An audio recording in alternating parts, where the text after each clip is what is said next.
Hi everyone. We'll wait for some more time. Okay, just few minutes to check if someone else joins the meeting. Okay, and then we'll start today's class. Okay.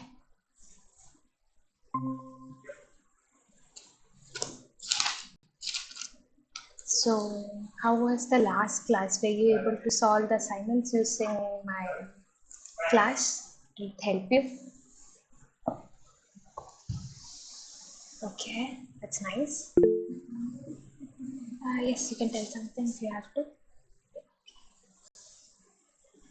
So we'll wait for a few more minutes to check if someone joins. Okay. And yeah, so this class is going to be more of a theory kind of class where you will be trying to understand how exactly the instrument is responding. Okay. And we are taking impedance. Okay. How will the equipment respond, or how is it giving the input wave and how we are getting the output? So we are mostly going to study that aspect. Okay. So I'll wait for a few more minutes for uh, to check if someone else is joining. Okay. Then we'll start.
Okay, we'll start today's class then.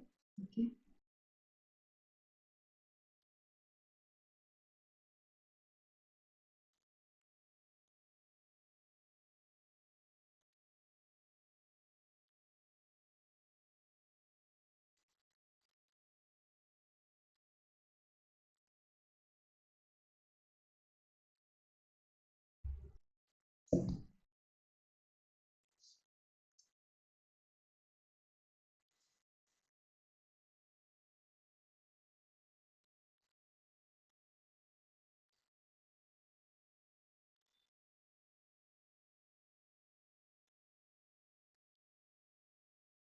So are my slides visible?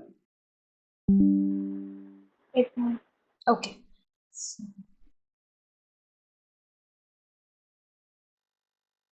okay, a very warm good evening, everyone. My name is Sri Lakshmi Parraipur. I'm the PhD for the course Electrochemical Impedance Spectroscopy, and this is our second tutorial class. I am the PhD scholar from the Department of Chemical Engineering. I'm a second year scholar at IIT Madras. And yes, so coming to our class. So last class mainly we saw about what exactly is happening at the electrode electrolyte interface. Then there we saw an electrochemical cell setup. So we started saying what happens when an electrode is immersed in an electrolyte. We saw a double layer formation. Then after the double layer formation, we saw different models like the Hui-Chapman model, the double layer model, the Stern model. We saw in which case we can apply what model. Then we moved about on to how to measure the potential of that electrode. There we saw that what we are actually measuring is not the potential of the electrode alone, but it's the with respect to the electrolyte, how is the how is it forming at the at the interface. So the potential is measured across that, and we saw that we cannot measure it alone. We measure it with respect to another electrode. We call that as a reference electrode. Yeah, then we saw that what are the properties of a reference electrode. Then we saw that it should have a constant potential in whichever electrolyte it is immersed in. Then we saw that though we measure it with respect to a reference electrode, the potential is measured with respect to a reference electrode. When we pass large current, its potential can change. So we cannot use a reference electrode alone. Instead, we'll need what is called the counter electrode. So counter electrode will take away that excess the large current, and that's how a system works. Then we saw what is a rate constant in an electrochemical reaction. Then we slowly moved on to the impedance. We saw that the impedance, we are denoting it as a combination of resistor, capacitor and inductor. We saw that when we are passing it's what in impedance what we are actually doing is we are superimposing an AC current on DC current or potential, and we saw how the current is lagging the potential or current is leading the potential in the capacitor and inductor cases, while in the case of resistors they are both in phase. Then we saw how to visualize the impedance mainly by the Nyquist plot, the complex plane plot and the body plot.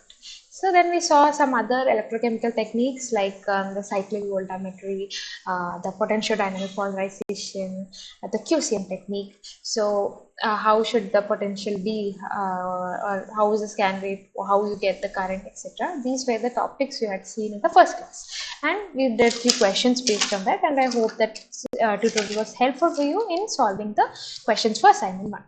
Now, in this week, we are mainly going to see, so we have a basic idea on impedance, like how do you measure the impedance, how the impedance plot looks like, and the basic meaning of from what you can get from the diagram and all.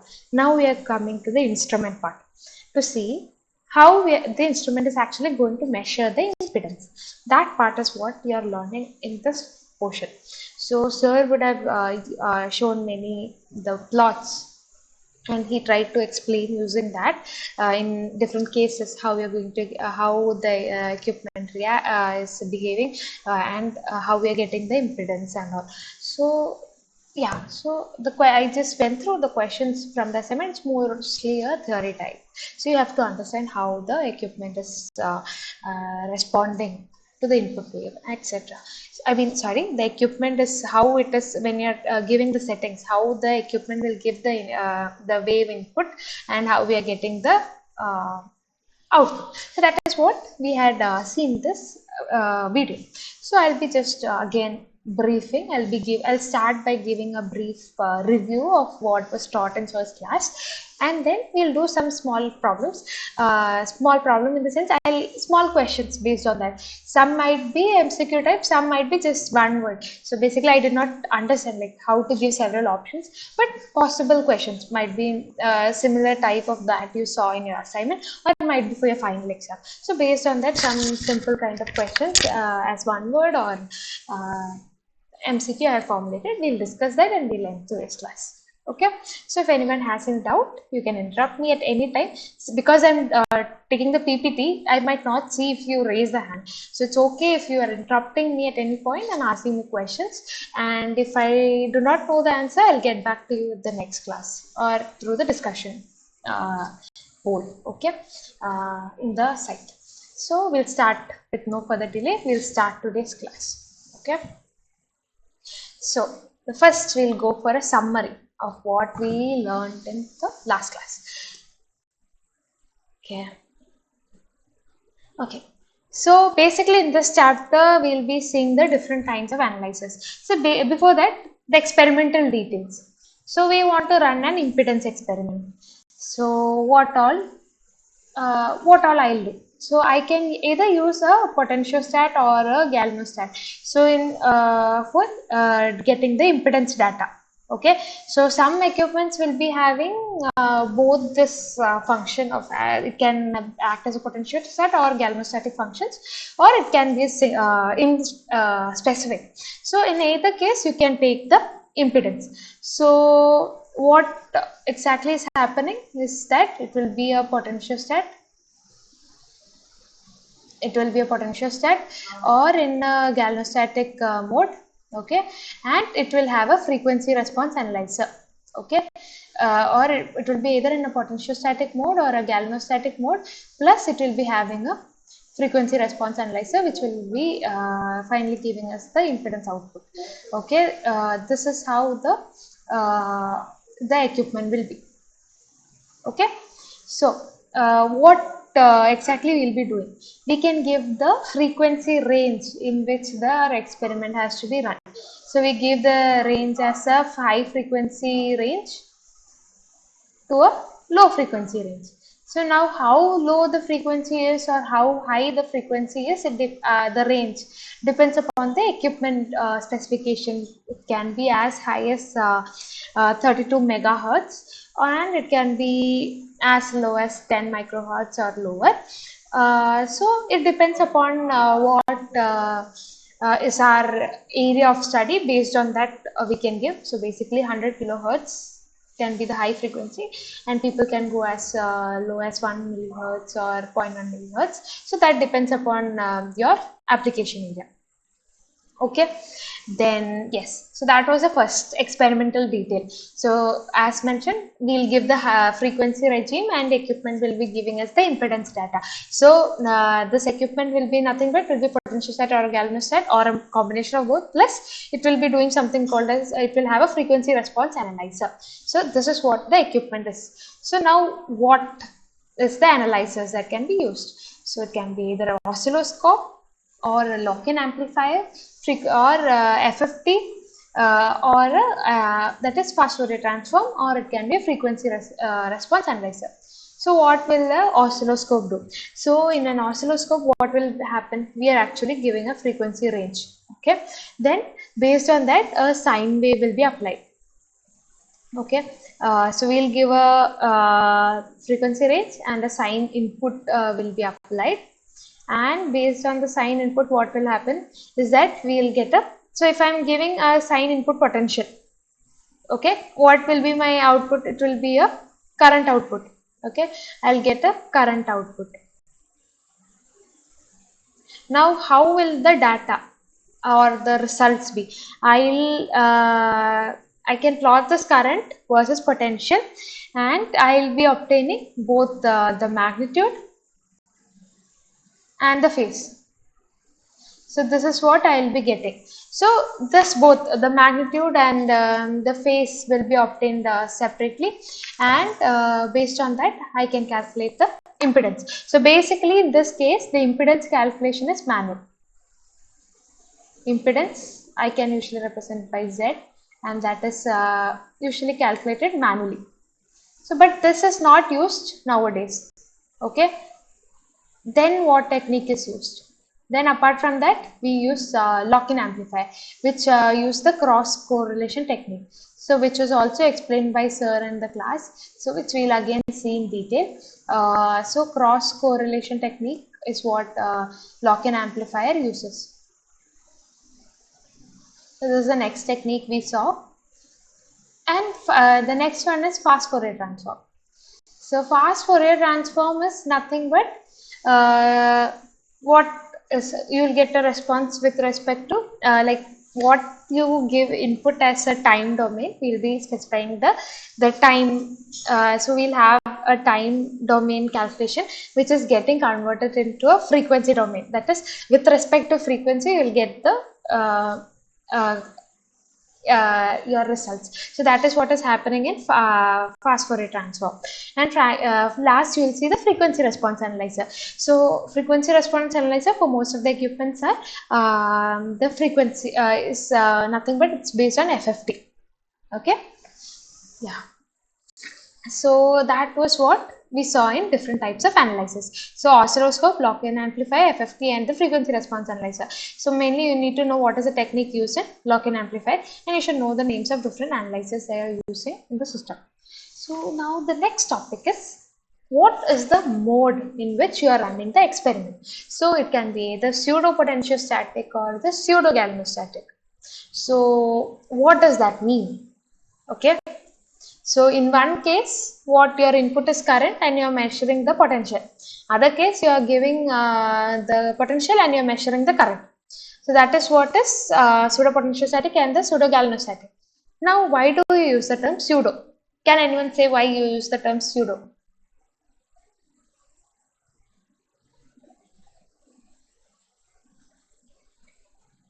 Okay, so that means when I'm saying pseudo potentiostatic, that means potentiostatic means what? Constant potential. But is it actually constant? Are we actually giving a constant DC potential? Are we constantly giving a constant potential? No. What we are actually doing is we are superimposing EDC. So it's a DC potential, it's a constant potential. We are superimposing it with another sine wave of a particular amplitude. So what we actually get, okay, is will be a if I am saying the my constant EDC or the constant potential, okay, DC potential is 10 millivolt, not 10 millivolt, I'll say it is 20 millivolt, okay, and I'm saying I'm superimposing it with potential which has a AC potential which has an amplitude, okay. The superimposing potential wave, sine wave, is having a what to say, an amplitude, okay, of 10 millivolt. So 10 millivolt. So what it actually means is that I'm imposing it, superimposing with 10 millivolt. What it means is this peak point, this is the amplitude, right? This one becomes the amplitude. So you know that, so this amplitude is 10, okay? This amplitude is 10 millivolt, but this is already 20. Okay, this EDC or the DC potential is already 20, and when I'm applying something of 10 millivolt potential amplitude, what happens? This becomes my peak. So this is 20, and when the amplitude is 10 millivolt, this value is about 30, okay, and this value becomes around 10. So my potential, right, this value, this is actually 10 millivolt, and this becomes 30 millivolt. Though I say I am applying 20 millivolt, it is getting, and I am superimposing with another one of a small amplitude 10 millivolt, it's actually varying 30 to 10 millivolt. So though I am saying it is potentiostatic, there is a variation, right? So that's why it's something false. So I say I use the word pseudo. So it can be, so same applies for the pseudo galvanostatic, where DC current is superimposed. Yeah. Ma'am, how have you told that it is 30? I couldn't get it. 10 is Okay. the amplitude. Then how? Yeah. I'm telling with respect to 20. So this point is 20. So here Right. 20 plus 10, right? So this is something like here I'll get maximum potential of 30 millivolt, and the minimum which I can get over here is 10 millivolt. So basically my potential is varying between 10 millivolt and 30 millivolt continuously. It can go to a peak value of 30 millivolt, it can come down to 10. Again, it's actually oscillating between 30 and 10. So, and not a constant 20 millivolt. So that's why we use the term pseudo potentiostatic. So actually EDC is superimposed by an AC potential and there is a variation. So we use the term pseudo. Okay, I hope that is clear. Yes. Okay, so we are actually, it is a pseudo potentiostatic or a pseudo galvanostatic and or a pseudo galvanostatic technique. Now the question is, when do you use pseudo potentiostatic and when do we use pseudo galvanostatic? So yeah, so pseudo potentiostatic technique. I will go for pseudo potentiostatic technique. So pseudo potentiostatic technique can be used for battery.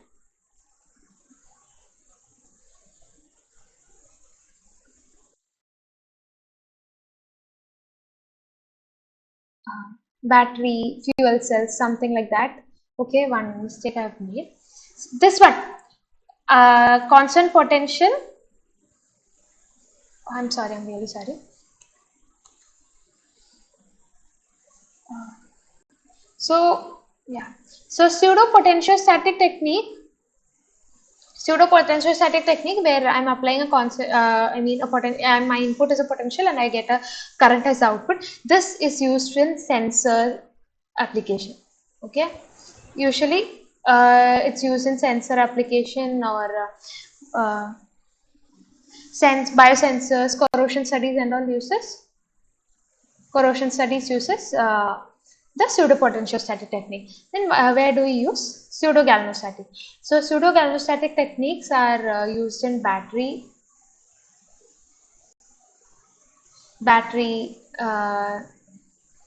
ignore my spelling.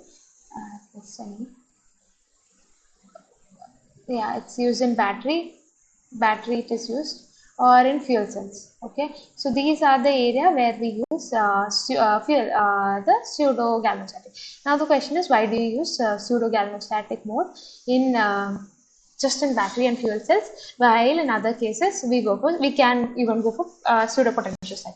Why in batteries and fuel cells we specifically say we should go for pseudo galvanostatic mode?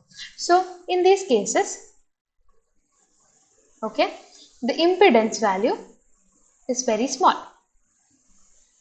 Impedance represented by capital small. So for all these systems, the impedance is very small.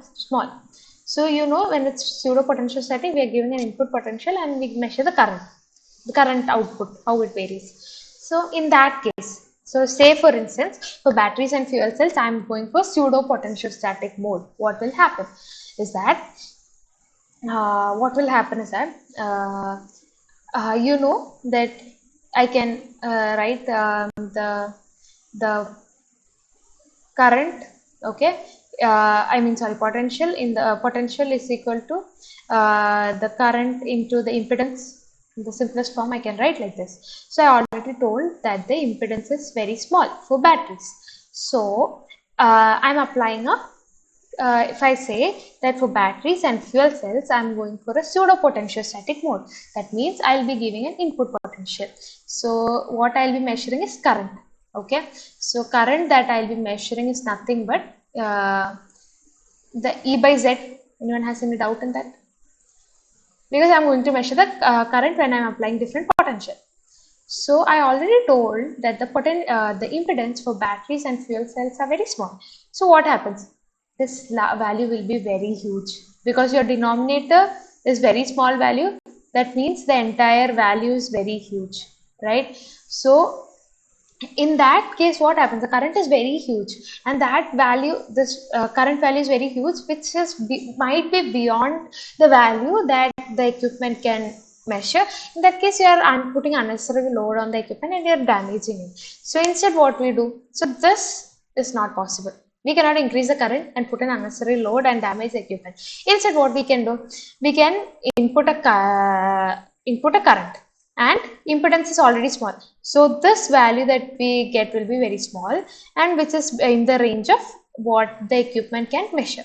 So that which is in the range that the equipment can measure. So that is why for the what to say for batteries and fuel cells, we go for pseudo-galvanostatic mode. Hope this is clear for everyone. Okay, so this was the first part. Then we saw what is RMS, amplitude and peak to peak value. So if we already know, yeah, so if we already know this, this is the amplitude. Okay, this is the amplitude. We can calculate RMS by amplitude. So this is one type of questions you can expect for your exams. It can be it is amplitude by root 2. Okay, root 2. Now peak to peak means this, from one peak to another peak, sum of this two. So it is nothing but this value, okay, this value plus this value. This is what is peak to peak. So that is nothing but 2 times your amplitude value. Okay, so that is peak to peak. So that is another type of question you can expect for 1 mark in your final exam or something. Yeah, so I already told why we are going for galvanostatic mode in battery. Yes, so this was first part almost covered. Now going to the next part, you learned about high frequency inductance. So you know how a Nyquist plot will look like. You have the minus Z imaginary, okay, and you also have the Z real, okay, and there are chances. So it may not be confined. Your impedance data might not be confined to your first axis. That's a positive quadrant. It can go to any of the 4 quadrants. So in some cases, you will get something like this.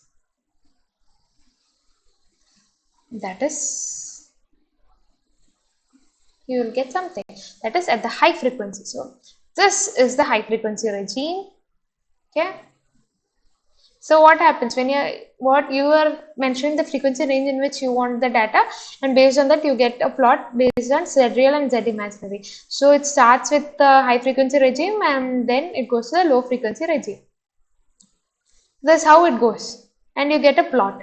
So sometimes you get a inductance. This known as the inductance. When it goes to the negative quadrant, you say this is an inductive loop. So this if it has Why high frequency range is coming left side and low frequency is yeah, coming right side? that What is is that? how Logical reason.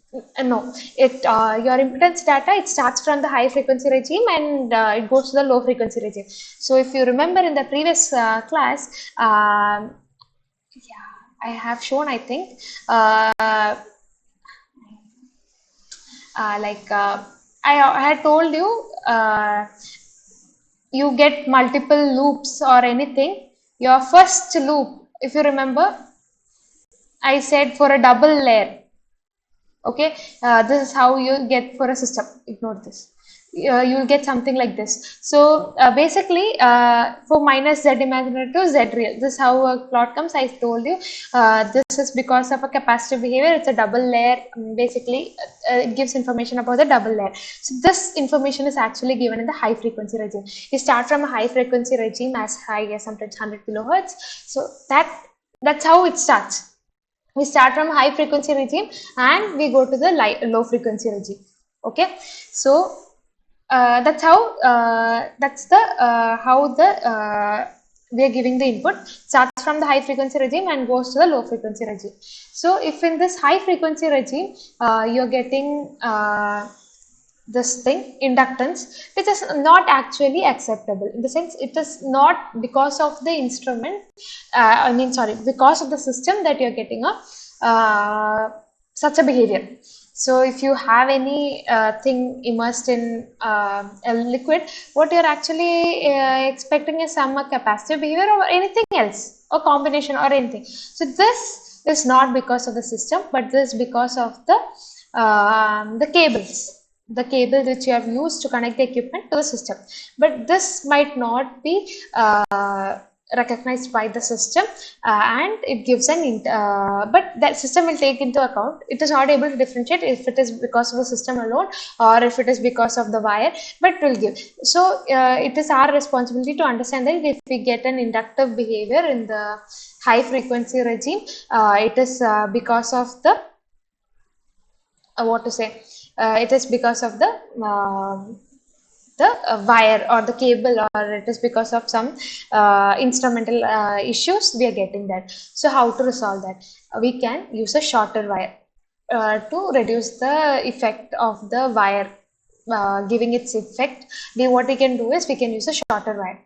Okay, so yeah, so if we are getting a high frequency regime, if we are getting a inductive behavior, we can go for a shorter wire. Now there is another possibility one. So as I told, it can be because of the cables, it is not, which is not being recognized by the instrument, we can get inductive loop, or sometimes because of the improper distribution of the current potential between the working electrode and the reference electrode. You keep a reference electrode closer to the working electrode. Sometimes your working electrode is so large that your reference electrode is closer to some part of your working electrode and not entirely. So even in that case, you can get a at the high frequency you can get an inductance. So please keep in mind that when we are giving the input, it is from a high frequency regime to a low frequency regime. Okay, and what exactly is measured first? So the points over this side corresponds to high frequency regime and then to a lower frequency regime. Okay, so that's how it is measured. So as I told, high frequency regime gives more information about the double layer capacitance. So this is an important topic. Okay, this board. So high frequency regime will give you more information about the what to say, the double layer formation. When an electrode is immersed in electrolyte, the double layer formation, how its interaction, that is given by the high frequency regime. If you remember in the last class, I had shown something like this. Do you remember?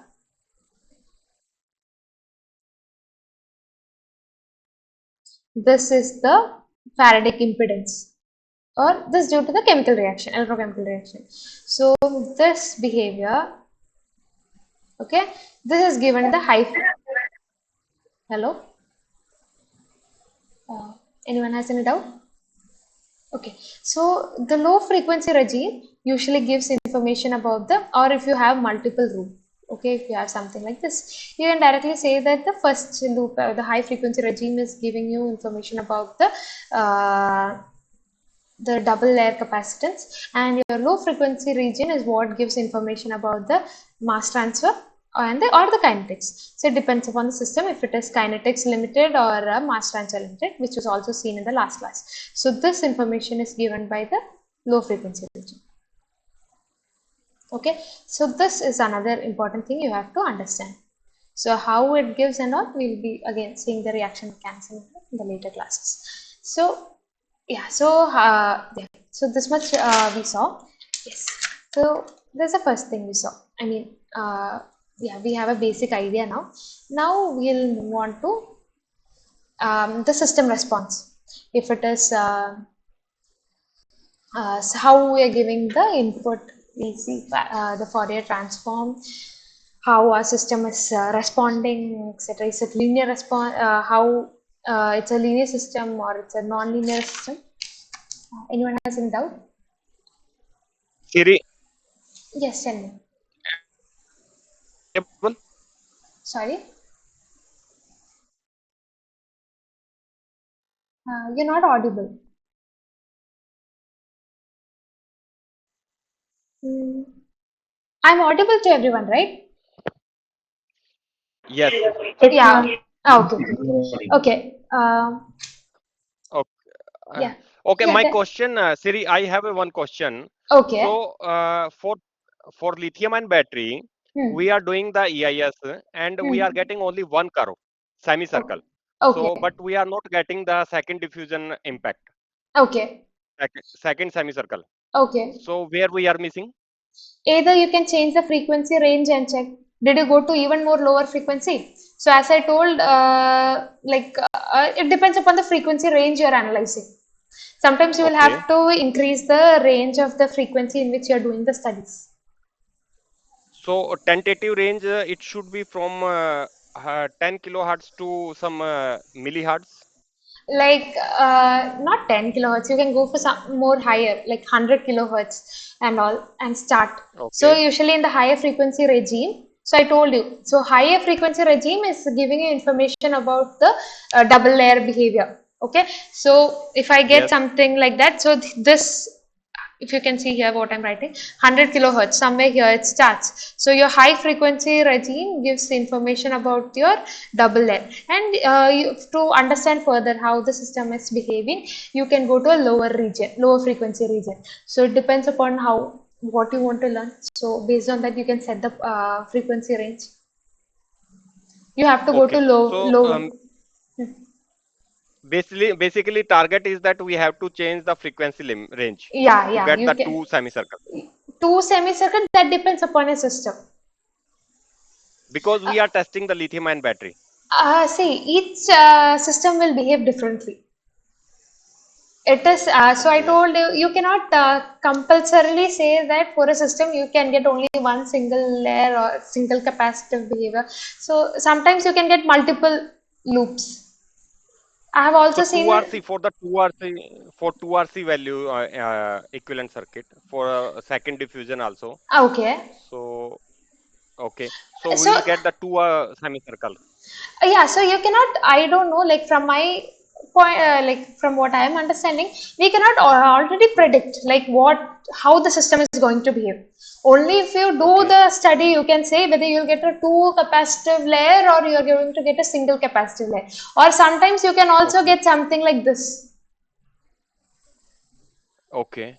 So if you're going for something like diffusion studies, you can get some layer like this, a straight Hmm. layer. So it all depends upon what type of system you are analyzing. It is not mentioned anywhere like in a lithium ion battery you should get only two semicircle.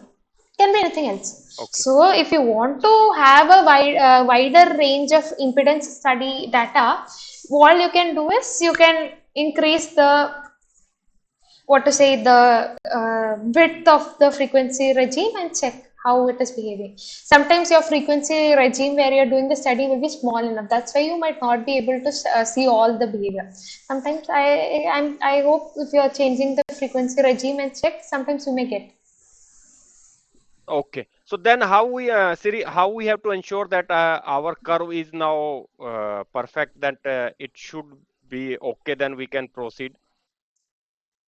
I did not get the question. Because How? now we are getting one semicircle. Okay. So if we extend the frequency range, then we will get one more semicircle. So how Yeah. we have to ensure that now this data is perfectly fine? See, first thing, I'm not sure if you are increasing the frequency regime, you will get another semicircle. It can be anything. See, this Okay. has been drawn Okay. only for a representative purpose. It depends totally upon your system. So, if you have some diffusion happening, you may get something like this, a 45-degree line. Okay. It can happen something like this Mhm. also. So it, see, whatever impedance data you get, there is not, from my point of view, there is nothing called perfect or imperfect. It all depends upon how you interpret your impedance data. You can, Okay. I feel that before doing an experiment I cannot come to a conclusion that I will be getting only a So then semicircle. how we okay. So basically what we do is you run an impedance, you will get a data. Okay, so based on that you will have to assign physical significance to it. Okay, so basically what I meant by that is in some case you may have multiple loop. Okay, in that case it Mhm. you will be in the future classes, you will be learning about the mechanism.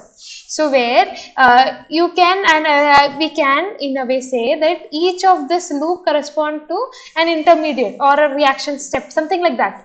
You have an intermediate formed or something like that. So it all depends upon what system you are analyzing.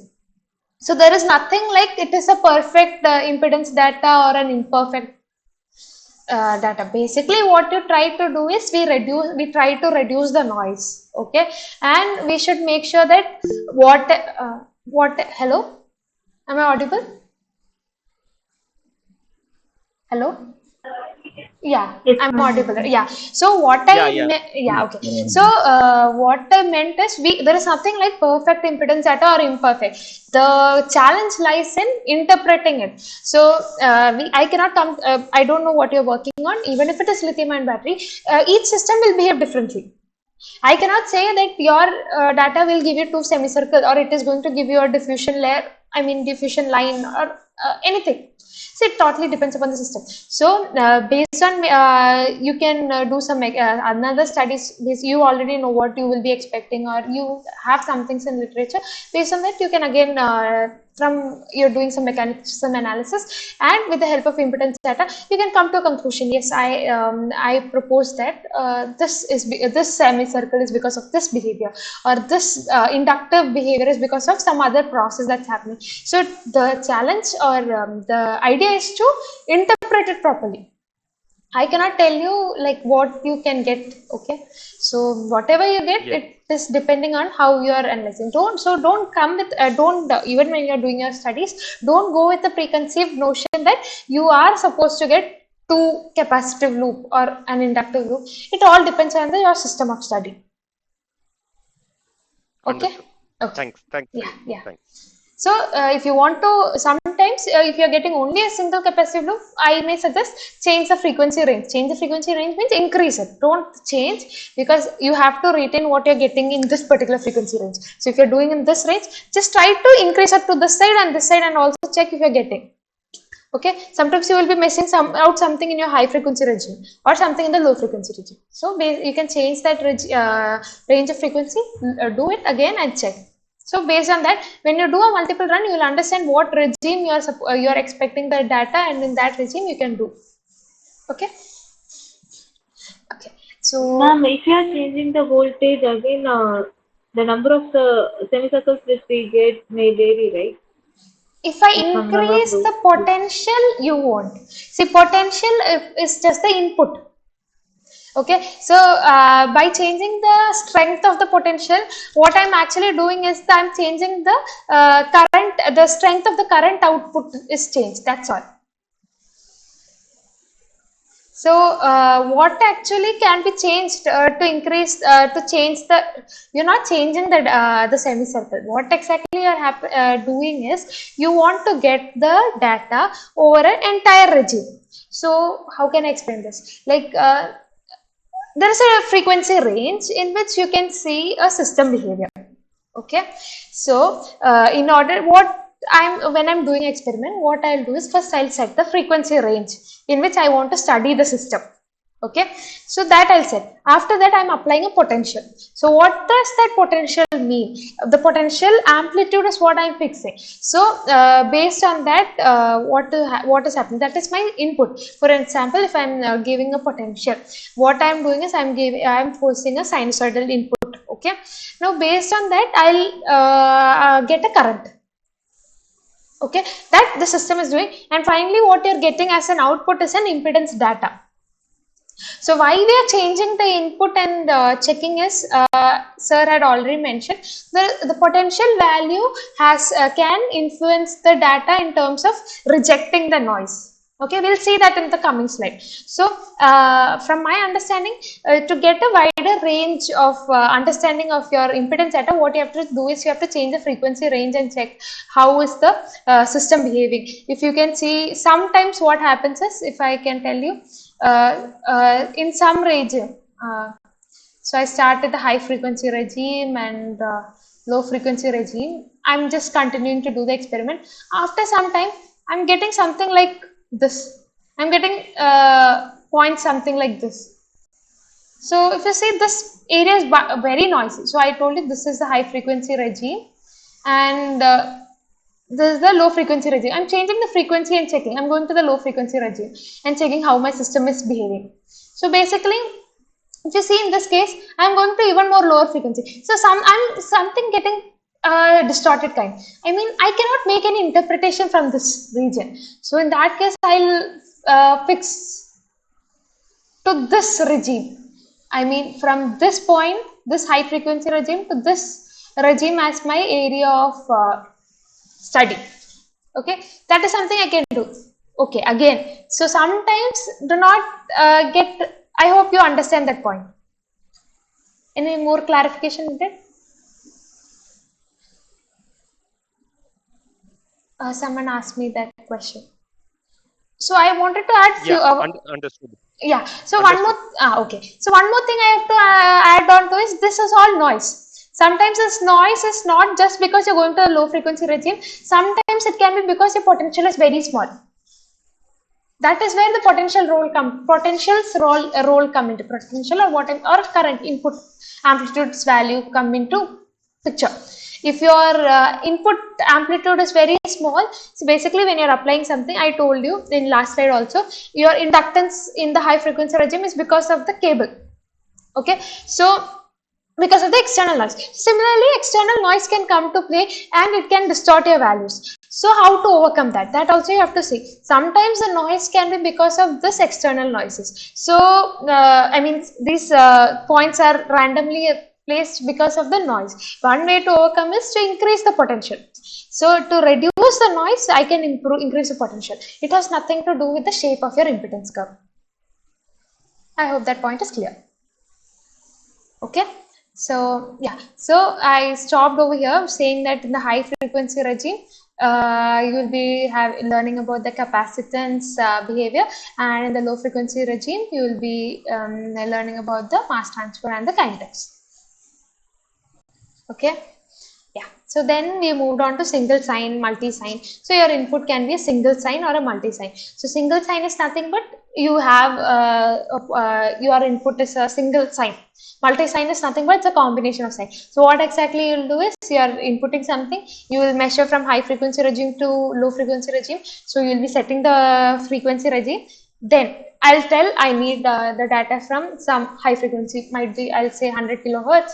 Or can be higher also. Do not come to a notion that when I say 100 kilohertz, that is the highest frequency. It all depends upon your study. So if I am randomly saying, arbitrarily saying it's 100 kilohertz, that doesn't mean for your experiments you have to start from 100 kilohertz. It all depends upon experiment to experiment. It varies from person to person. It varies from what you're trying to learn. Especially in the low frequency regime, it totally depends on what your area of study is, what you're trying to understand. So I'll give the I'll be giving some input and I'll specify the frequency range, some high frequency regime to low frequency regime. Then I will fix what are the frequency points in which the data is taken, so that either the equipment can decide. So what happens? So basically, you are specifying the frequency regime, and your data which you are coming. If you will have minus z, you have minus z imaginary and z re. So please understand that. So corresponding to that, you will also have a frequency versus the mag and phase diagram. So you should understand that corresponding to each point in this z imaginary versus z real plot, each point corresponds to a particular frequency, and each of this point will have a, if I do the resolution, I'll get z imaginary and the z phase. Okay, so please understand that. So that just because, so if anyone has that doubt, please understand where the frequency role comes to. That is with respect to, you will give a frequency range, and for each point in that frequency, point in that frequency which you are telling, I need the data, the equipment will give you an output which will be in the form of minus z imaginary versus z real and magnitude and phase versus frequency. So each point is corresponding to the value at each frequency. I hope that point is clear to you. Okay, so that is why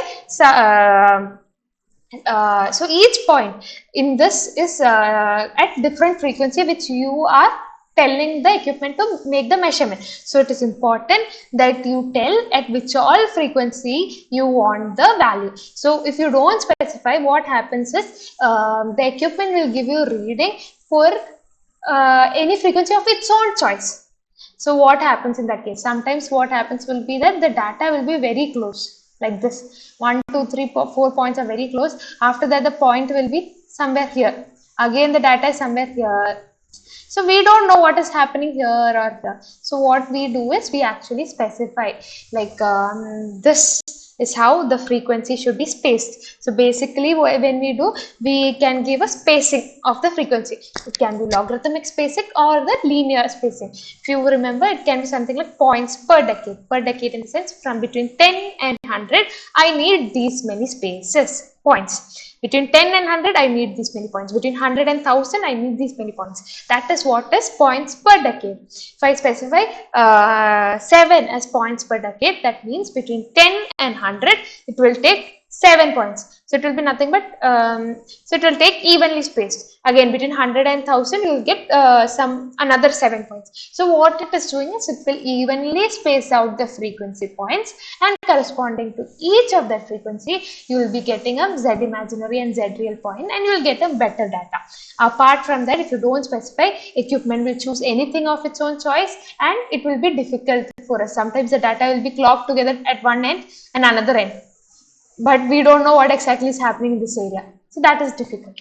Okay, so that is something. So someone asked me how to get a good impedance data. There is nothing called good data, but for a better interpretation, what you can do is, or for a better curve covering a large region, what we can do is we can specify the frequency range in which the measurement has to be taken. So based on that, it will give you a fairly wider spaced data, and based on that you can calculate the the impedance plot will be obtained. So basically we can be confident about the data we get. Okay, so that is about the single sign and multi-sign. In multi-sign, we'll give a many waves. So basically, when do we use multi-sign? When we want to reduce the time taken for the data, for obtaining the data, what we can do is we can give many sine waves together. Many waves together, single waves together, single sine waves together, and that combination becomes a multi-sign wave, and the system will give you a response. So that is just to reduce the time taken for getting the data.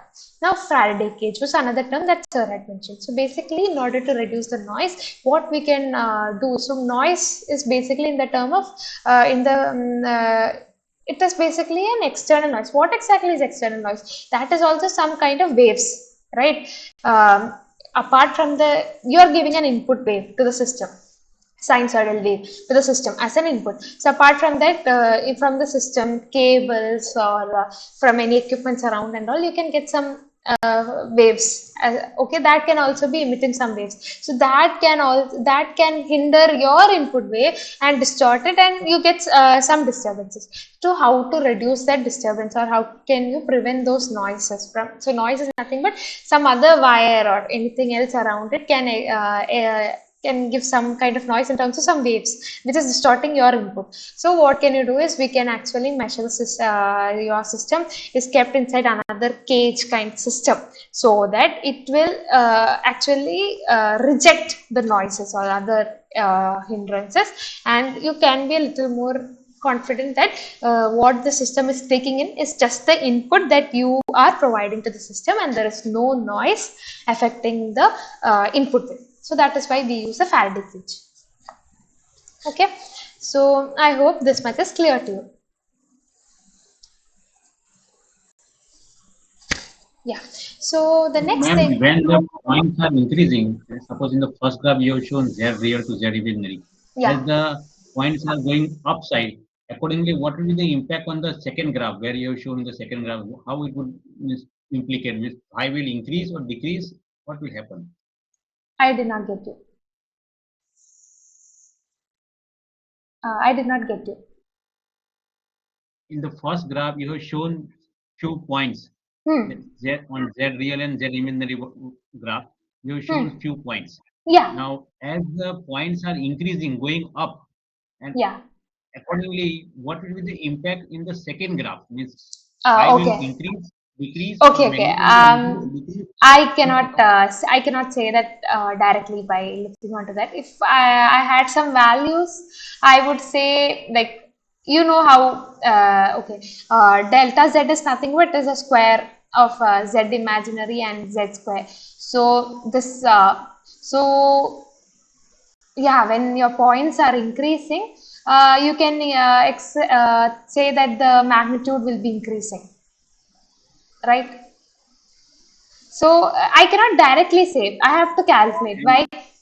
Because it is this I have shown randomly, and here I can increase, and I'm showing something like this, decreasing much. So if I take a point over here, okay, and so just to clarify it out, I'm just taking 2 points.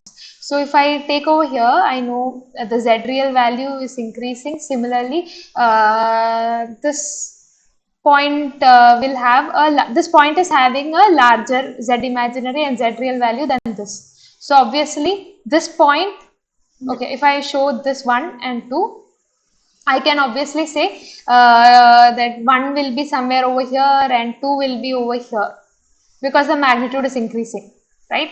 So similarly, when I'm decreasing, again I have to calculate the value and check. So based on that, I can plot. Okay, so only if this I showed randomly. So basically, you know, the modulus is nothing but is the square root of both. So when it's increasing in this region, so when in this region it keeps on increasing, so I can say it will be something like this. Then again in this region, z real is increasing, but z imaginary is slightly decreasing. So accordingly, that increase might be slow or something. I mean, I have to draw. It depends upon the points. Only then I can calculate and tell you. So accordingly, again, phi will be nothing but it will be tan inverse of z imaginary by z real. So I can only plot. So it can be calculated and plotted. If I had some real values, I could have shown you. Okay. So I hope you understand that. Okay. Yes. Yeah. Okay. So then the next thing we learned was the linear and the non-linear system. So you are giving some input to the system. Okay. Your output can be linear or non-linear. Now, what is linear and what is non-linear? So something, if I am giving some sine omega t, okay, or how can I say?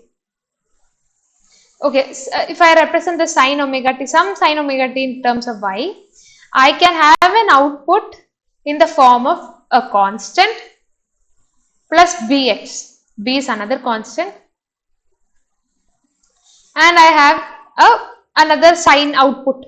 Okay, I can say this is linear.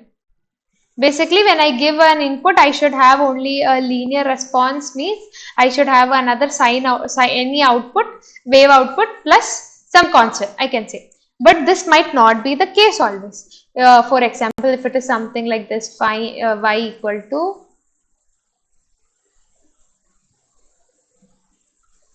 ax square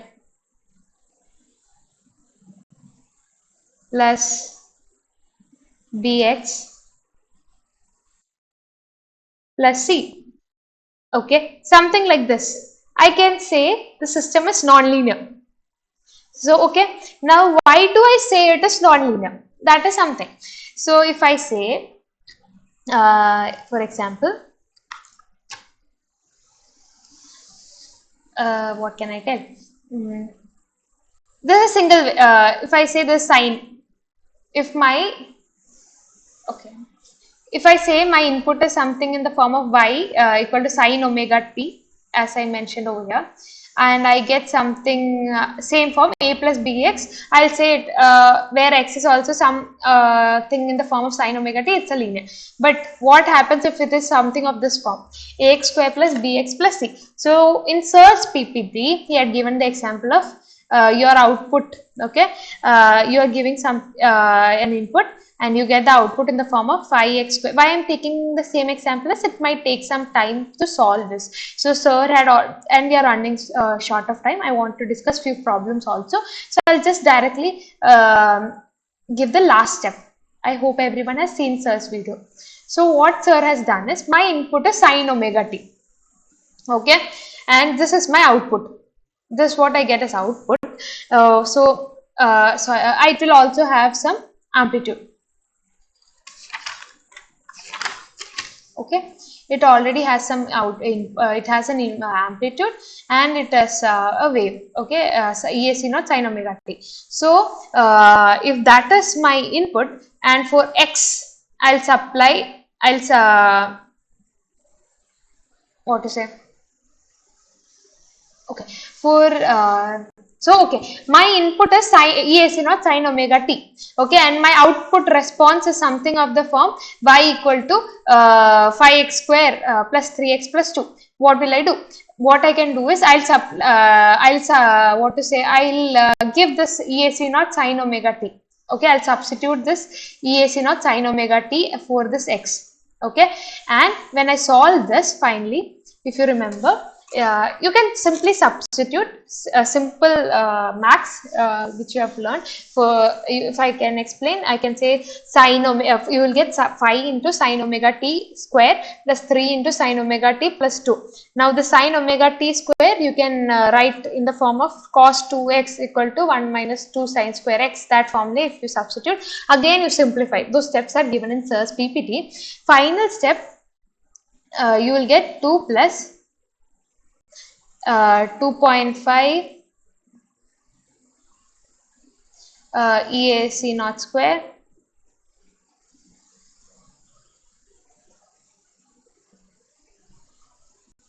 so I wanted to show this just to make you understand what is the difference between the linear and the non-linear system. Plus 3.5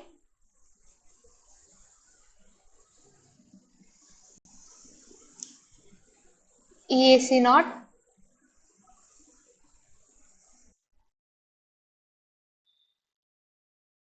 sin omega t. Okay, sin omega t. More terms are there. Okay, so if you see your input was only EAC naught sin omega. So your input was nothing but you gave. Your input was nothing but you gave an EAC naught sin omega t, but you are having so many terms on this side of so this will be a constant. Then on this side you will have 3.5 EAC naught sin omega t minus, you have one more term. Okay, it was something of the form, so your input is a single sign, but single sign wave, but your output is something you are getting in many terms. So so this kind of system can be told as a non-linear system. Okay, so this is a non-linear system. What I'm actually expecting is if it is of the form y equal to a plus bx, where y is your output and x is your input, that is for your input there is a linear variation, then you can say it is a linear system. If not, you have multiple terms, you can say it is a non-linear system.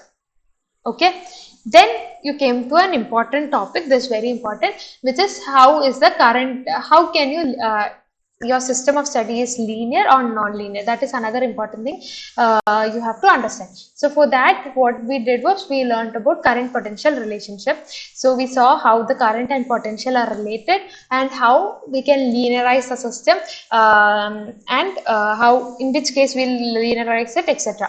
So this part, yeah, I'll give you a few questions and I'll be explaining on them. I want to explain it in terms of few questions, so that when I'm giving you questions, we'll look into.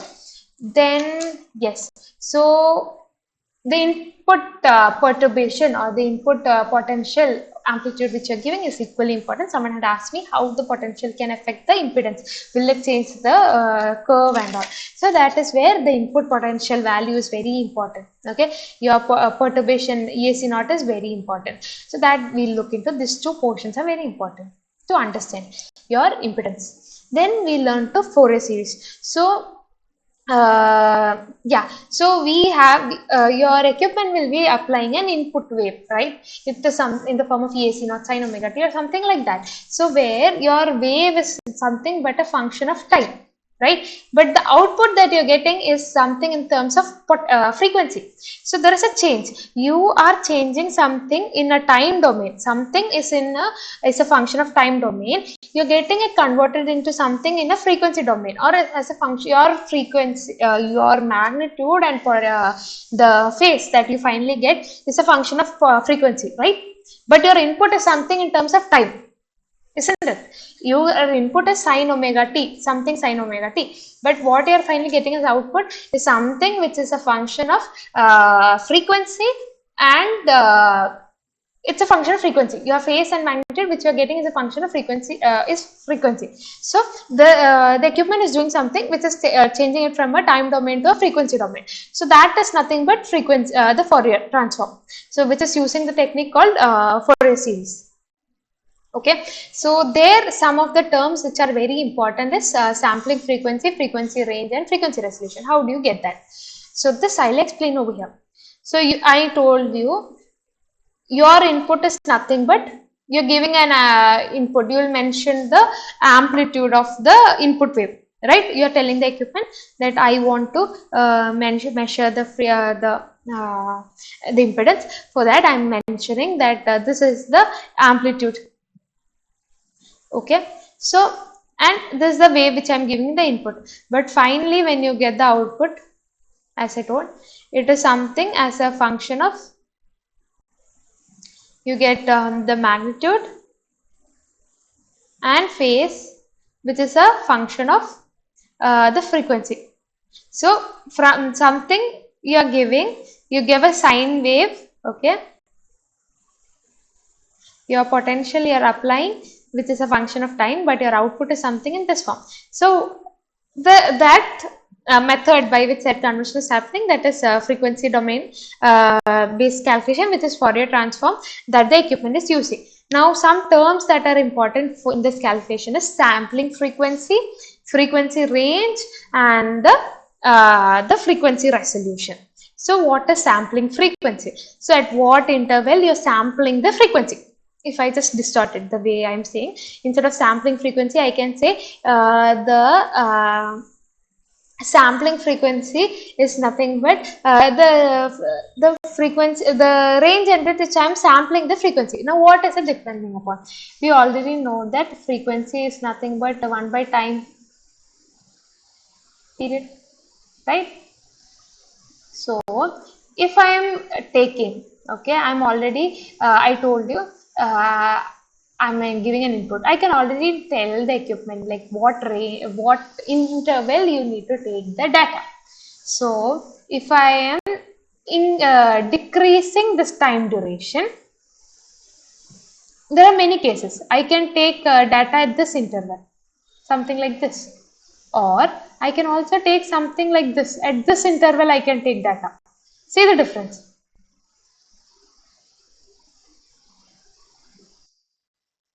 So here the duration in which I am taking the data is small. Here the duration in which I am taking the data is very large. So when the time interval in which I am taking the data reduces, sampling frequency will increase. So that is what is preferred. That means I am getting data over a larger. I am getting more number of data at more intervals. So that will give me more confidence about my data. So always we prefer to have a larger sampling frequency. Now the frequency, that is the first thing, sampling frequency. I mean, so that is depending upon the range of time in which I am taking the data. Okay. The next one is the frequency range. So the frequency range in which I am taking the data again depends upon the intervals in which I am taking the data in each cycle. So okay, the next one is the frequency resolution. The frequency resolution is like how is the frequency? Is it like 0.1, 0.2, 0.3, or you are taking at larger 1, 2, 3? At what resolution I am taking the data? That is also depend upon the time duration range in which the range of the time in which I am taking the data range, that means the total time in which I am taking the data, that is what the frequency resolution is dependent upon. So those terms are also important. So the frequency resolution depends upon the duration of time, total time interval in which I am taking the data. Based on that, I'll get the frequency resolution, time duration, and the frequency range is dependent upon the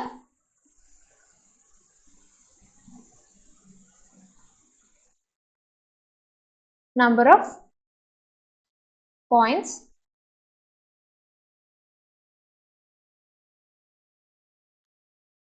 per cycle. Okay, so these are important.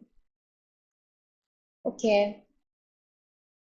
Okay. So after that again you went through some theory types which I have not.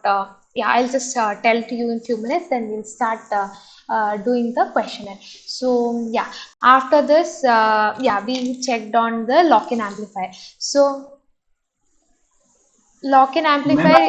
Yeah, tell me. if we take more number of points in a cycle, that Hmm. means what will it implicate on frequency range? And if we take less number of points in a cycle, then what will be the implication on frequency range?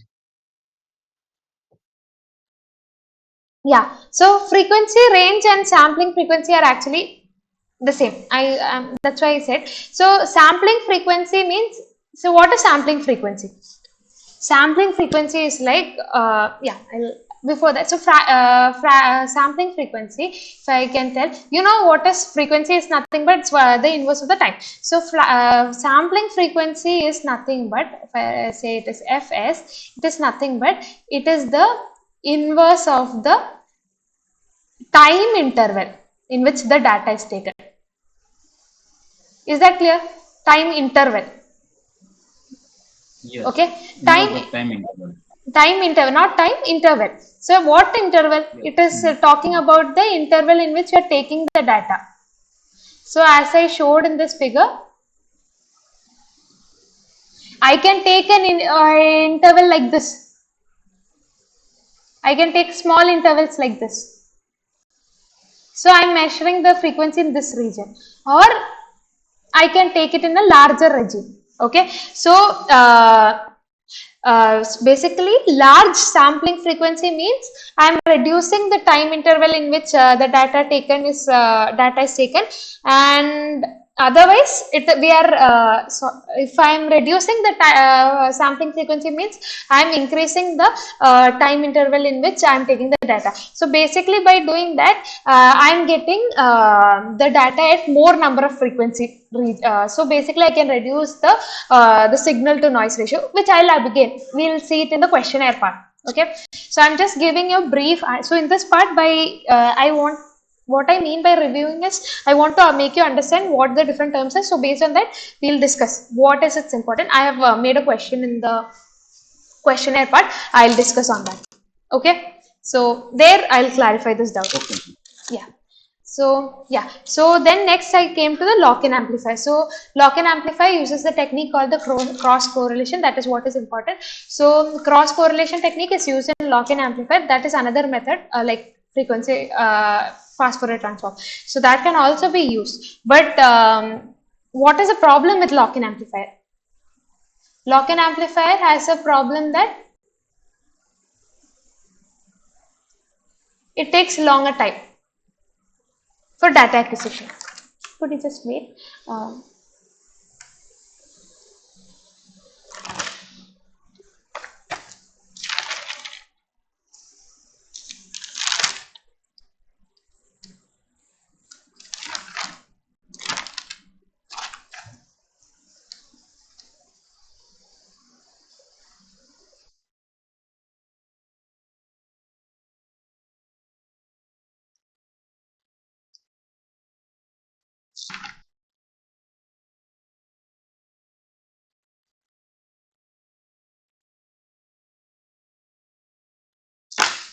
Yeah. Okay. Yeah. So lock-in amplifier uses a cross correlation technique. However, it has an issue that it takes so much time. Long time is taken for data acquisition.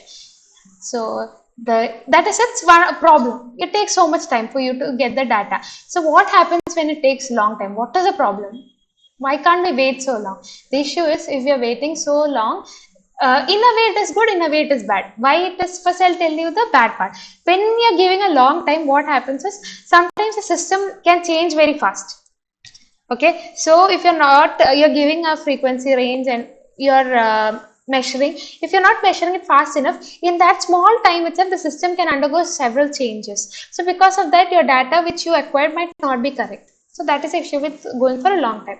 But in a way, giving enough time is good because, as I told, when we are giving some input, what happens? There is also disturbance from outside. So signal to noise ratio. What is signal to noise? So here I will introduce the term signal to noise ratio.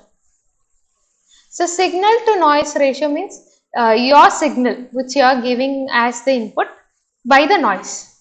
Signal to noise. I can write like this. It should be good. Good means your signal should always be of higher strength when compared to noise. So basically when your input will have many distortion. Though you expect to get something like this or something, you can get some points like this. So this can all be because of the noise. So how to improve that? You need to get a good signal to noise ratio. That means your signal of input signal should have a higher strength with respect to noise so that the equipment can reject that noise and you get a better smooth data like this. Okay, so for that you should have a good signal to noise ratio. So one way to improve that is when you give a longer time, you have enough time for the system so that it can reject the noise and you get a good data. So your noise rejection level will be more, you get a good signal to noise ratio in this case. But what happens is the system undergoes the changes very fast. So that's why that is the drawback of the system. Okay, so this is what you saw in lock-in amplifier. You saw the technique sir had explained, the cross correlation technique, how you get the different constants based on the orthogonality you will get. How do you solve it? So that is another technique. Then we came to multi-sign cases. So you saw the harmonics and the non-harmonic, how you will get the period for a multi-sign wave. So when you're giving many waves in combination, how will the period of that output be? Will it be so it is not simple as that of your single input, it will be combination. So how will that affect? That was some other topic you had seen in that. Again, we'll do there. One kind of problem is coming where you're trying to find out what will be the period for a multi-sign when you're giving a non-harmonic input. So that we'll look in a problem. Then after that we saw crest factor. So what exactly is crest factor and how should the crest factor be for a system? That is also important. Okay. Then how can we, so yeah, crest factor should be small. Now why it should be small and how can we reduce it? We can change the phases. So if it is odd harmonic, that is one kind of question. For a odd harmonic, how can you optimize the phase to reduce the crest factor? You can use Schroeder function. You can use Schroeder formula. So all these are like what the how you can do. Okay, that was the fact things you had seen. Right, so I think we have been giving, I'm giving I expected a brief review, but it so became long review because I felt that there are many terms you have to understand. So I hope this review was useful in helping you to solve the questions. Solve the question means most of the questions are one word, mostly this theory based questions. So I thought let me give a better understanding, then it becomes easy for us to solve the questions. I expect everyone to answer. So if you know, please feel free to answer. So even if it's wrong, I can help you. So instead of keeping yourself with a wrong answer, it's always better that you tell your point. I can correct. So we'll start. So the first question is very direct. Amplitude of the sine wave is 10 millivolt. What is the RMS value? You can calculate and let me know. Even I will have to calculate. I'll give you 1 or 2 minutes. It's very straightforward.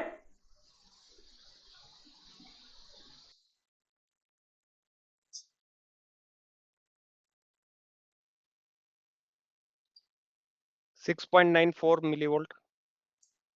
Okay. Anyone else?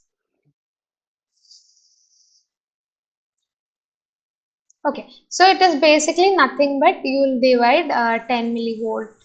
You know what is RMS? How do you calculate? So RMS value. It's 0.007. Okay, okay. In what unit? What unit? So RMS is you have to mention the unit also when you're saying. What is the unit? 0.007. Uh, the meter. Huh? Meter. Meter. No, What? no, no, volt. Volt, yes, correct. What. Correct, volt. So both the answers are correct. So what you're doing is you're dividing amplitude by root 2. So in either you can divide 10 by root 2 directly, and you can tell that your answer is in this much millivolt. Okay. Or what you can do is, as the next person did, so first person directly divided and reported the answer in millivolt. The next person, what she did was, she converted it into volt. So basically there what I can do is I can multiply it by 10 to the power minus 3, and I can report in that way. This is my, so in either way this is correct. Okay, sorry, this is volt. Okay, it's not n, it's volt. In either way, it depends upon how the question is asked. If you are asked in volt, you have to report in volt. If it is in millivolt, please report in millivolt. Don't make the mistake at the unit. That's why I asked her what the unit is. Don't simply lose your mark in your exam because of your carelessness. Okay. Next question. This is also again easy. Who can tell me? So I have mentioned this ramp 20 millivolt. 20, double the amplitude. Okay. I will just wait. Yeah. So you already know peak to peak means from one peak to another. How much is that? So I know that the amplitude of this much is itself 10. For anyone who is not clear about this, so this is 10. So peak to peak means from here to here. So so this is also 10. So you get both 10 plus 10, 10 into 2, 20 millivolts.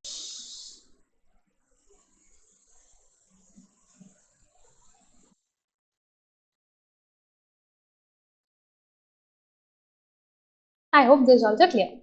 Now, yes. What mode of impedance is used in fuel cell application? Option B. Pseudo-galvanostatic.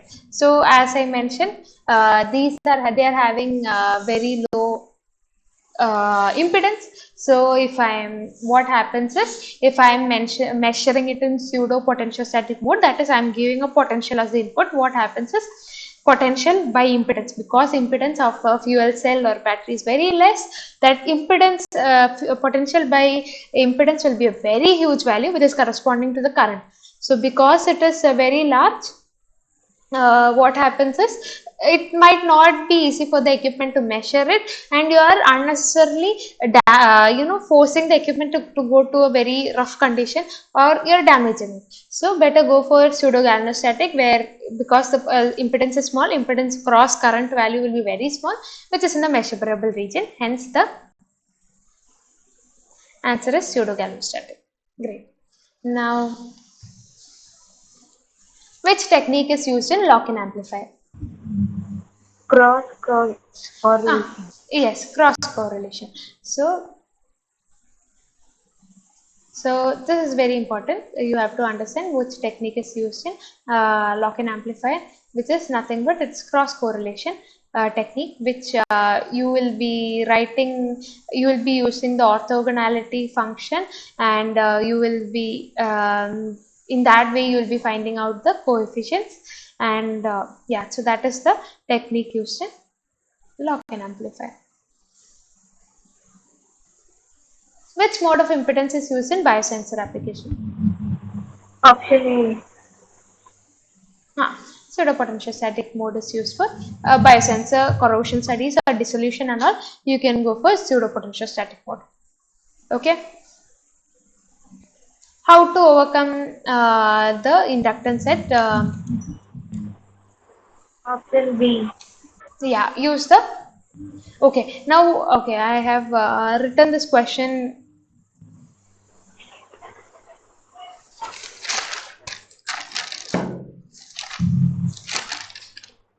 Yeah, so yeah, I these are one more. How can so what is the reason? So I wrote this question wrong. So what is the reason for the inductance? Okay, so okay, sorry. Yeah, you can use a short cable in that. So we also saw that there are two reasons for the inductive loop. So I've actually wrote the question wrong. What I actually meant is what are the reasons for the inductive loop. So somehow I missed it. So the inductive loop at the high frequency regime can be because of two reasons.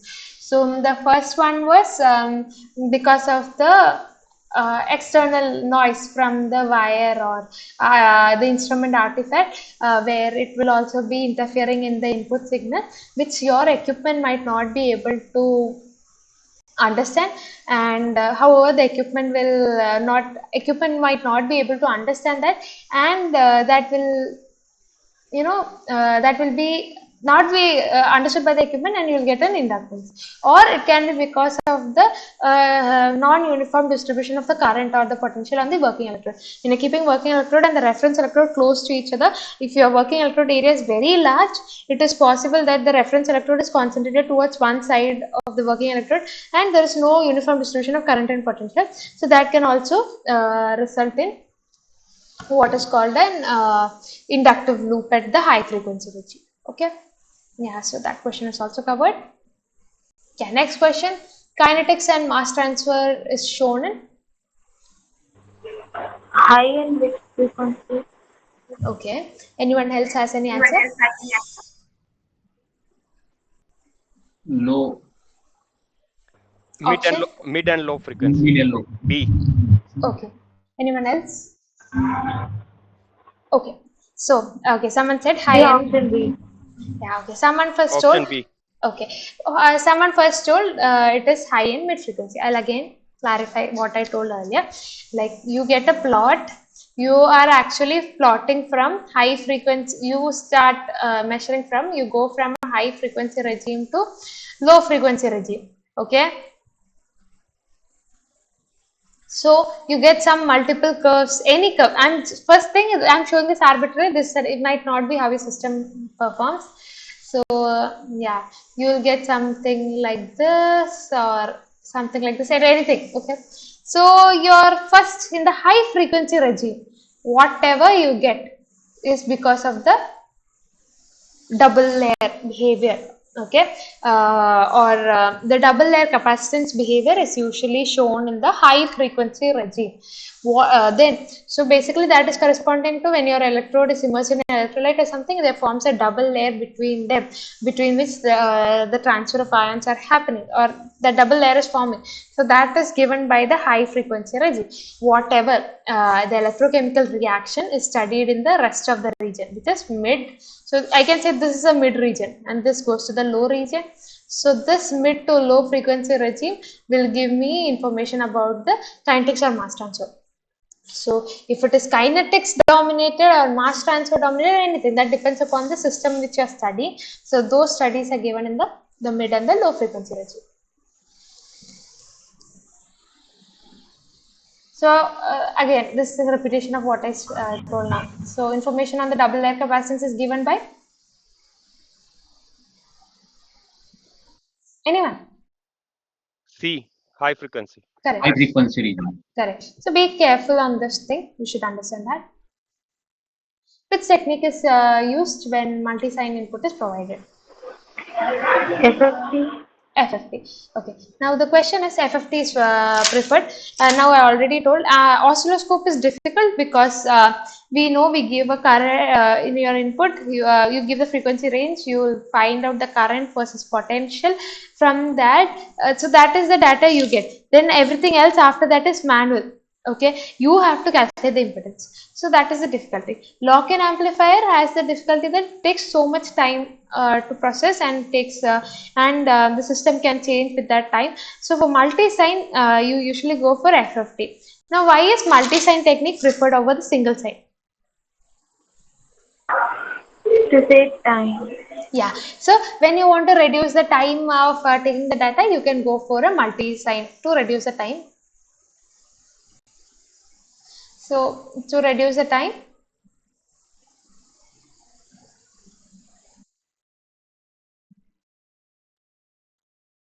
I can go for multi-sign over a single sign technique. Yes. Now coming to the topic which I left during the review because I thought I'll explain when I come over here. How are the current and the potential related?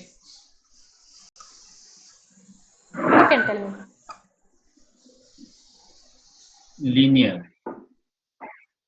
Okay, anyone else? Linear. A.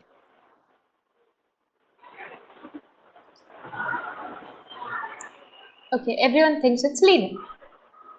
Okay, Option C, exponential. okay, exponential is the correct answer. Now, see, we current and potential need not behave linearly all the time. Okay, it depends on the region. Like we have already seen the current versus potential diagram. We saw there is somewhere where it is linear, then it increases, then there is a rapid increase. So basically, current and potential are exponentially related, and the formula is given by, because we are not giving a DC current potential. What we are supplying might be a DC superimposed by on an AC. So how will the system behave? So it is nothing but F K naught, okay, exponential of B E.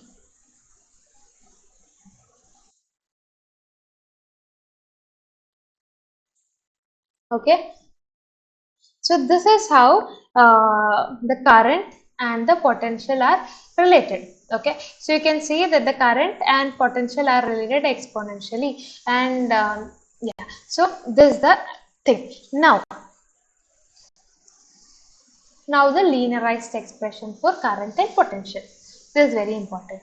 So when I say that my system is linear or it's not linear, what does that mean? It is dependent upon how the current and potential are related.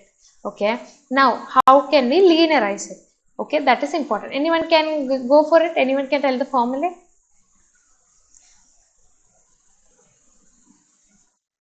So obviously, you need not get like this. Like no one will ask you, tell me what is the formula, but you can express a question where you are asked to find out the current for a linear system. If I am applying some potential of this much amplitude, so what will you do? So you can expect a numerical type question. Not now, might be in your exam or anything. Okay, how will you do this?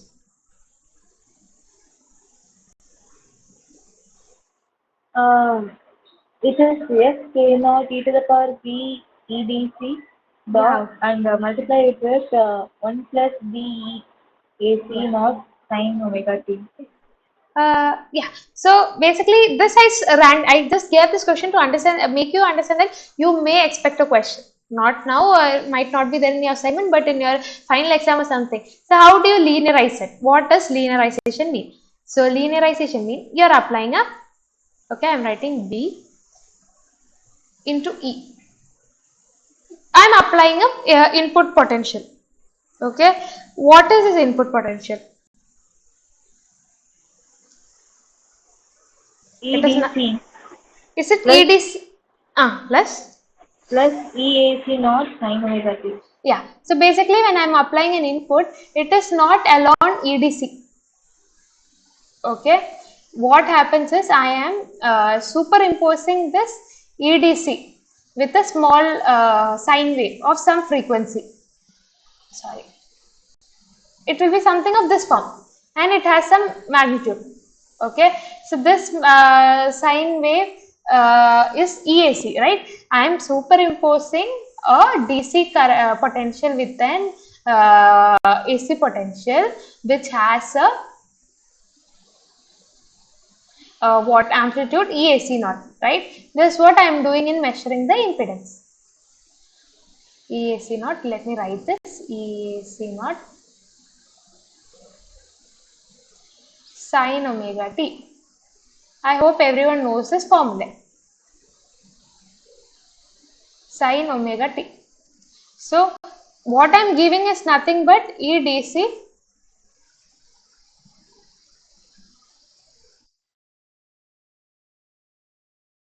plus EAC. Now, you know EDC is a constant, right? EDC is constant. So I can take that out. I can write as, if I am writing K naught F, I am just cross multiplying B into each term. So it becomes nothing but E into B into EDC into exponential of B, this D, EAC, right? And you know that the first three terms, that is K naught F. So K is a constant, the pre-exponential factor, F is there, Faraday is constant, B into EDC. This is all constant, right? So I'll keep that as it. But this one you see, E into E exponential, B exponential of B into EAC. So this is something of the form EAT. So how do I, if I am applying the Fourier series, how do we do it? I can expand it as 1 plus AT plus AT the whole square by 2 factorial, something like that, right? So same thing I am doing. Okay, I'll write same thing, K naught F e raised to B into EDC, and I am expanding the rest of the thing. 1 plus BEAC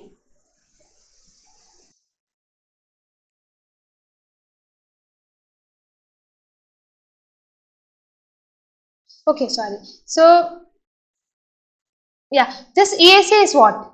I can write it as BEAC sin omega t, right? I'm sorry, I forgot to do that. I can write this as EAC naught sin omega t, right? The same thing I have just expanded it as EAC naught sin omega t. So when I am doing the linearization, what I can get? Same thing as e raised to at. So here a is, I am getting this much constant into sin omega t, which is varying. So I can write as BEAC naught sin omega t. Okay. I'll have more term, right? Plus B, same thing. Right, the same thing again, this full thing will come again, okay, by the whole square by 2 factorial, then again the same thing will come again 3 factorial, etc. This is how you expand that, right? This you will have many, but you can see that when I am applying very small EAC, see I told you I am superimposing an AC DC with an AC. So this EAC naught will be very small value, something like 10 millivolt, 5 millivolt or something. So when I'm squaring it, you already have something like 5 millivolt. When you're squaring it, what does it become? 25 to 10 to the power minus 6. That value is very small. EAC naught square becomes very small. So I'll neglect all these terms after that. So what I actually get is this. So this is the linearized form of the current expression. I hope that is clear. Is it clear? Yes, ma'am. Okay.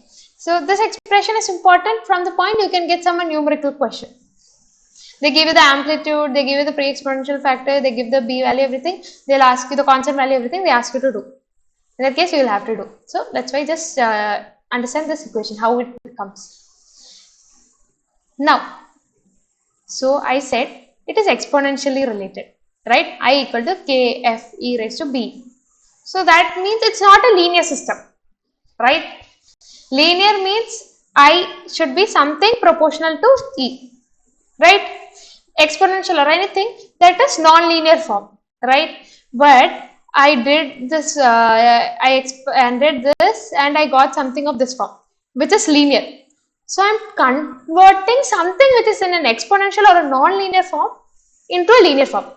So now the question is, can I do it in all the cases? Can I assume that a non-linear system can give me a linear output in all the cases? What is this linearization dependent on? Are you able to follow my question? Maybe if there's no slope, we can't take the value. I didn't understand. In like if there's no slope, ma'am, in values, if there's no slope, There is no? There is no if slope. there is a slope, I didn't understand. Sorry. Once again, there is no? in slope, ma'am, slope, SLOP, slope, a If there's slope. no slope, oh no. See, it's not about that. See, if you see I equal to k, what is a linear and a non-linear system? First, can someone tell me? See, I have some input x, okay, and I'm getting some input as y, okay. I can say it is linear if y and x are related by something called a plus bx. Correct? Any doubt? Now when will so this is a linear system. Now when will I say it is not linear? When y and x are not related in a, so basically a plus bx is a linear form. When I get anything other than, for example, if I have some exponential or anything of the form a plus bx square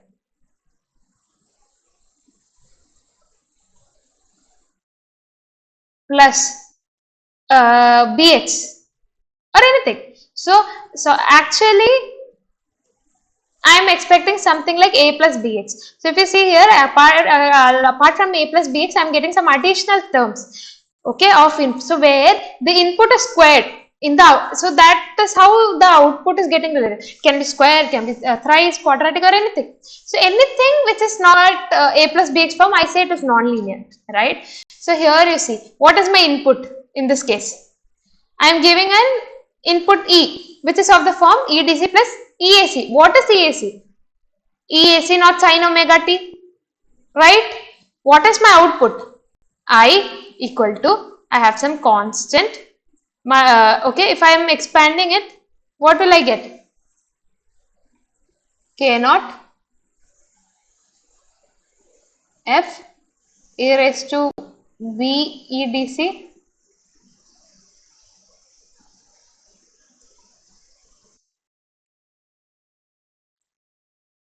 plus again K naught F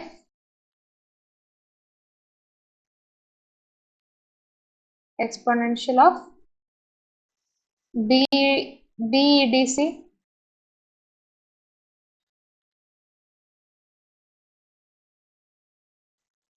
again you have B, I'm writing something here, into EAC not sine omega t. Is this correct what I wrote? Yes. So here what is happening? What is my input to the system?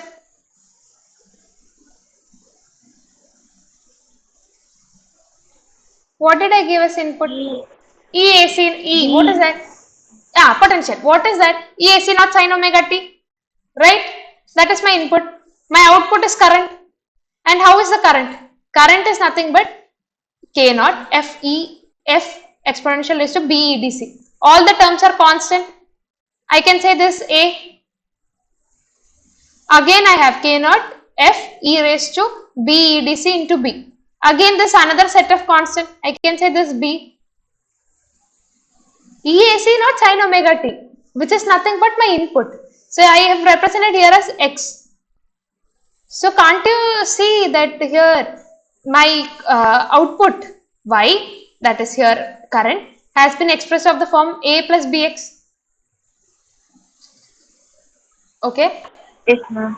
So this is the linear form. Now my question is, when can I linearize it? It did not linearize. Under what condition did I linearize it? You remember me cutting off many terms? Otherwise, what will happen? Here, I'll again get b EAC naught sin omega t the whole square by 2 factorial like that, like that, like that. Right? I'll get many more terms. So, under what condition did I neglect it? On the condition that if EAC naught is very small, EAC naught the whole square will be even more small, that I can neglect all the term. Right? Any doubt or it's not clear? It's clear, ma'am. It's clear for everyone? So my question was, under what condition I am linearizing it? So can someone say? Yes, in your sin omega t should be very small. Yes. It is square and further. Yes. It's not sin omega t, it's just EAC naught. Your amplitude value must be small enough so that you can neglect the other terms and you can linearize the system. That is the important takeaway of that point. It's important that your EAC naught value should be very small. Now the question is, how small should be? When can a non-linear system be approximated to have a linear output? So I said for that it is not dependent on EAC, that is it's not dependent on your EDC. You are superimposing your EDC with some value. It is not dependent on that. Then what is it dependent upon? This value, which is EAC naught. So your system will behave linear or non-linear. That approximation is depending upon the amplitude. Okay, so that is the important takeaway of that point. I hope that is clear to everyone. Anyone has any doubt on that? Okay, if no one is having any doubt on that, I'll move on to the next question. I told you ESC naught should be small. Now, how small it should be? That is also very important. There should be some regime, right? I can tell that this value or this value or this. It cannot be greater than that, or it shouldn't. If it is greater than that, what happens? I will have to take into consideration all this term and the system will behave non-linear. But can it be very, very small? What is that range? That is also equally important. So that range is, I can either go for 1 millivolt, I can go for 5 millivolt, or I can go for 10 millivolt. Is it clear? It's Ma'am, then how will differentiate with noise? Because 1 millivolt noise cannot be differentiated with 1 millivolt value, no? Yeah, so basically what I meant is it is between this range of some, you cannot go for 1 milli, it is greater than 1 millivolt and up to 10 millivolt, or some even go for 20 millivolt. What I meant is it is in this range. No one goes actually very close to 1 millivolt, somewhere around this range. Usually in and around 5 millivolt, 10 millivolt, that range will work. But as you told, you cannot go lower than this, you cannot go higher than this. What okay, 1 millivolt as such, that's not what I meant. I just wanted to tell some range in which you can use. You cannot, anyway, surely you cannot go below 1 millivolt, you cannot go higher volt. Some people, 10 millivolt is acceptable. Some go even for 20 millivolt, that's there. But anyway, 1 millivolt or lower cannot be gone. Now why? Now input perturbation. So input perturbation means nothing but your amplitude. If it is less than 1 millivolt, how will it affect the system? Can anyone say?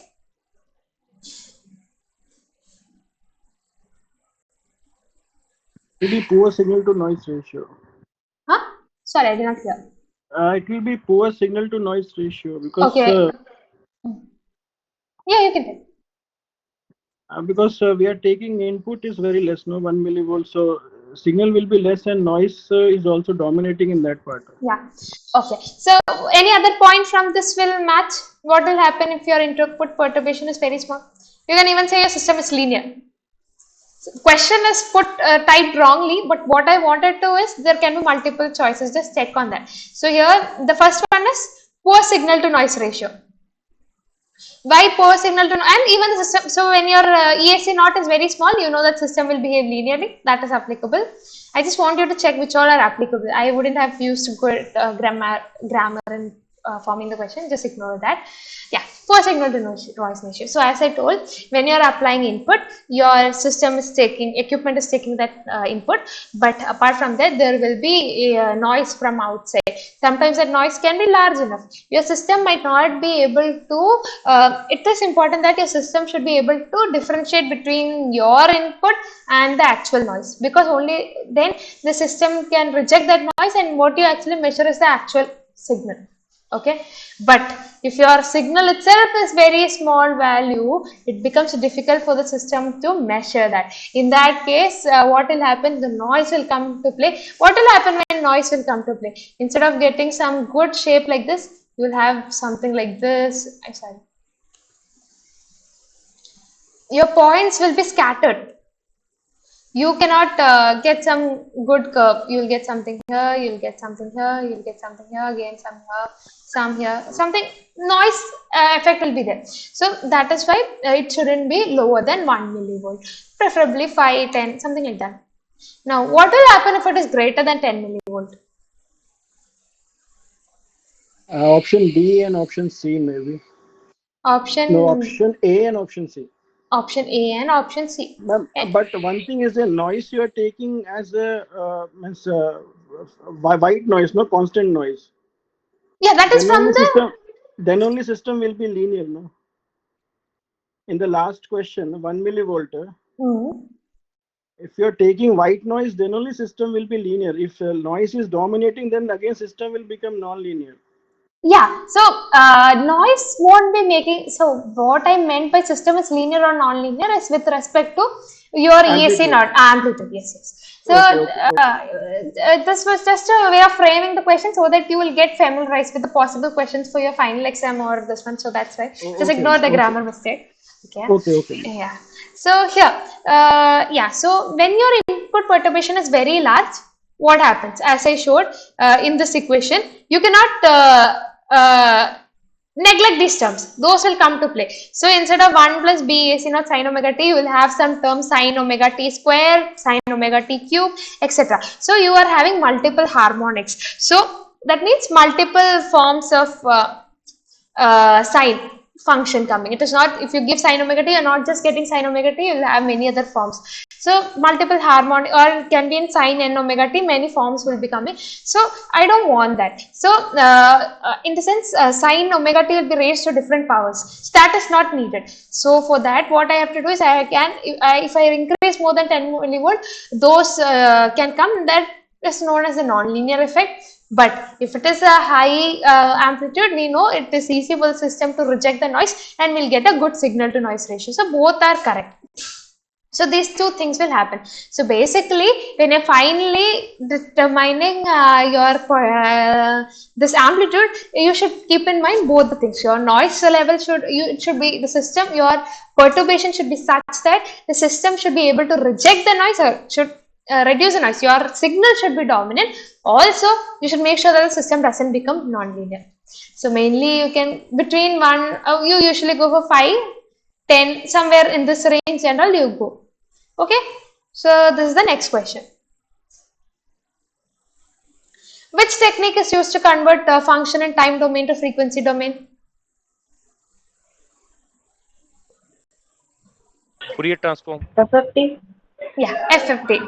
FFT, the fast Fourier transform, Fourier series, everything comes. So FFT is a technique name. So this is the technique which is used, and so when what we usually, the sine function and all, it's a function of time. It's in a time domain. The equipment will convert it into, using Fourier transform, it will convert it into a frequency domain. That is why you will get a phase and magnitude which is a function of frequency.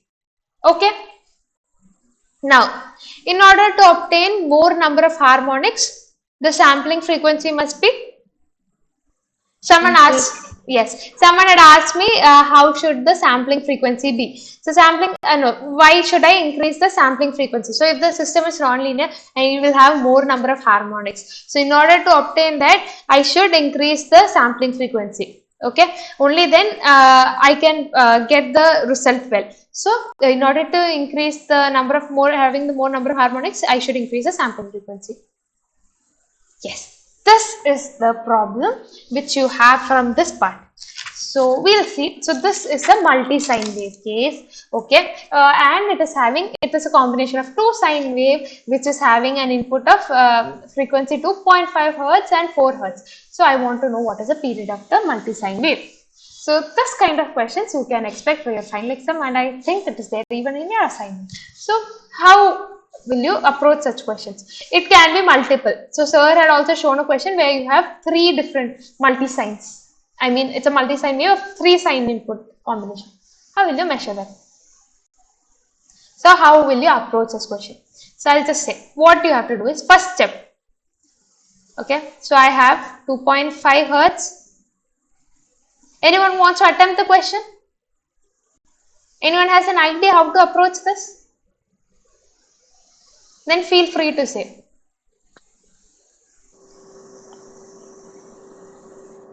Ma'am, the answer will be 4 seconds, I think. Okay. So if you multiply 2.5 into 4 and 4 into 4, it will get 16. So 4 seconds maybe it is the answer. Or else Okay. what has in assignment it is told to change into period and then. Yes, that's how you have to do. You have to show the step is you have to change it into period and then calculate. So see, we are asking for period. You are not asked for the frequency. Then how can you directly multiply it with 4 over here? See, this hertz. When you are multiplying it directly by 4, what you are getting? I hope you understand that. So you are asked for the period. So your first step should be to convert it into time. I mean the period. So what you do is, first step, convert both into period. 1 by 2.5 and 1 by 4. What will you get? So first step, find the period.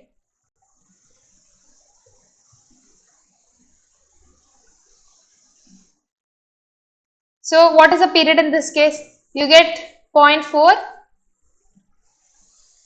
and here you will get 0.25. Now what you have to do? Now can anyone say what is the next step? Get the ratio of the factor. Yeah. What that means is you have to find out, you have to multiply both of them with any of the integers such that you will get same value in both the case. Okay. So what I will do is I'll just start multiplying just to check which one to multiply and check which integer I'll get. If I multiply over here with 0.4 with 1, I will not get an integer. With 2, I will not get. 3, I will not get. 4, I will not get. But if I multiply by 5,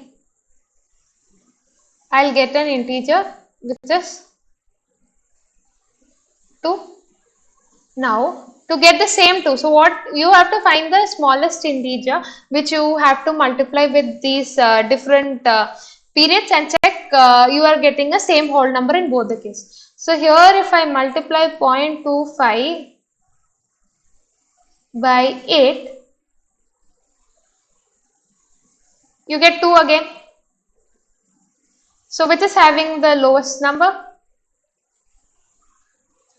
5. So your period for this question is 5. Is it clear? Is it clear all of you? This how? So first you convert it into period, then multiply it with the integer and check in which case you will get a whole, I mean you will get the same whole number in both the case, which is the minimum of that number. Okay, that's how you move. How should the crest factor be? So for multi-sign wave, Low. yeah, so for a multi-sign wave, you are expressing it as maximum by the the peak value by the RMS. This value is given by the crest factor. Okay, so this crest factor should always be minimum. What happens when the crest factor is increasing? That is also important to understand. So these are all the possible. Yes, when you increase the crest factor, this you are forcing the system to go to non-linear behavior, which is not desired. So this is a parameter you are using to check if this is like for a multi-sign wave. So you need to have a minimum small crest factor. If you increase it, you are forcing the system to go to non-linear behavior. Yes. So then we also saw for odd harmonics. So one way to to change the crest factor is optimizing the phase value. So for odd harmonic, you can use the Schroeder formula. So that is also a calculation kind which the system will do. I mean the form you can do to find out the Schroeder formula to optimize the phase value so as to reduce the crest factor. So all these are the possible one-word questions which I am just telling. Okay. Now, multi-sign wave will take longer time in case of option B, non-harmonic wave. So these are the possible questions kind which you can expect. Ma'am, Yes, tell me. frequency question, can you go back? Yes. Which you have solved the question. Ma'am, then you're telling, can you just explain again how phi will come? See, first what you'll do is you'll find time period in both the case. Okay, I got 0.4 and 0.25. Now I'll start multiplying it with any integer values to check such that I'll multiply both of them with any integer value such that this value which I get. Here I've got 2, right? This should be same in both the case. Not 2, what I meant is 0.4 or 0.25. I'll multiply with any integer of the choice so as to get the same value in both the case. Okay, so here on multiplying I get 5 and here I am multiplying with 8 to get 2. So of this the smaller value is 5, so the period of the multi-sign wave is 5. This is how we find it out. Okay, ma'am.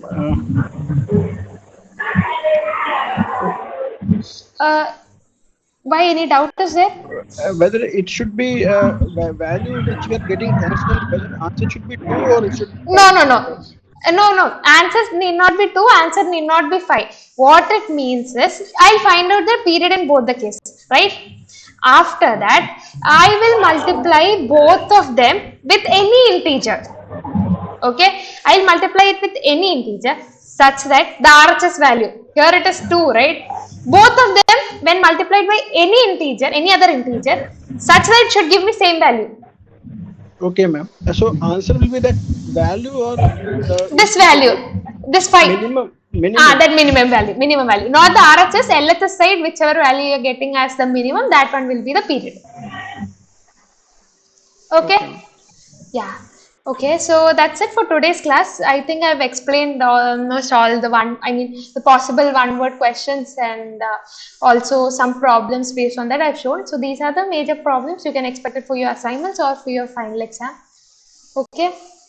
So, any doubt? So, Siri, yeah, Siri. So how we have to solve that tutorials in the MATLAB? Can you arrange?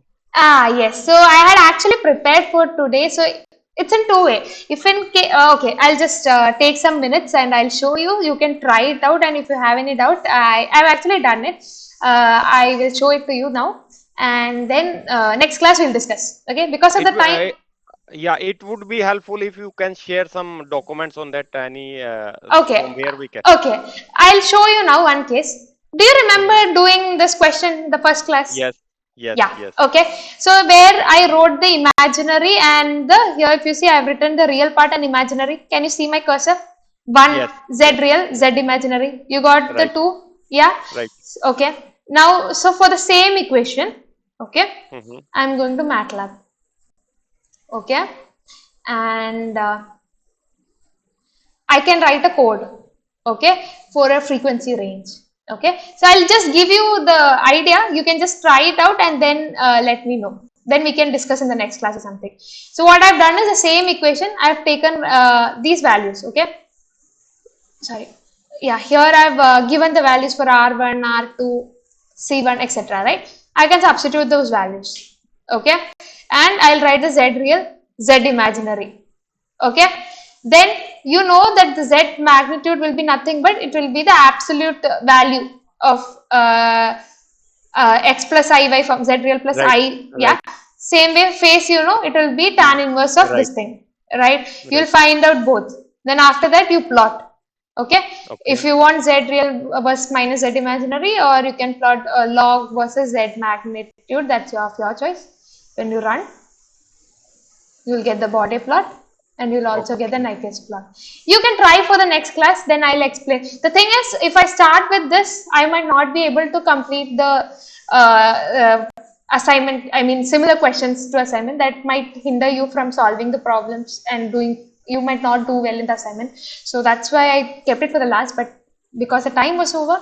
But anyways, this how you do. I hope everyone understood like the general way you do. So if in case everyone will try it out for the next class, I'll explain this in the starting. Sure. Sure. Okay, Sure. just try it out. I think I've given you the idea of how to do this. Yes. Yes. Yes. Got Okay. it. Okay. Okay. So that's all Thank, for today's class. Thank you, everyone. I hope thanks, the Siri. class was helpful. So do join next time also. Any doubt, you can either post it in the discussion poll, or so where either sir or I can answer. And again, or in the next class you can ask. Okay. Thanks, everyone. The period is 2 seconds only. What was that about? Yeah, no. Yes, tell me. Someone has raised the hand.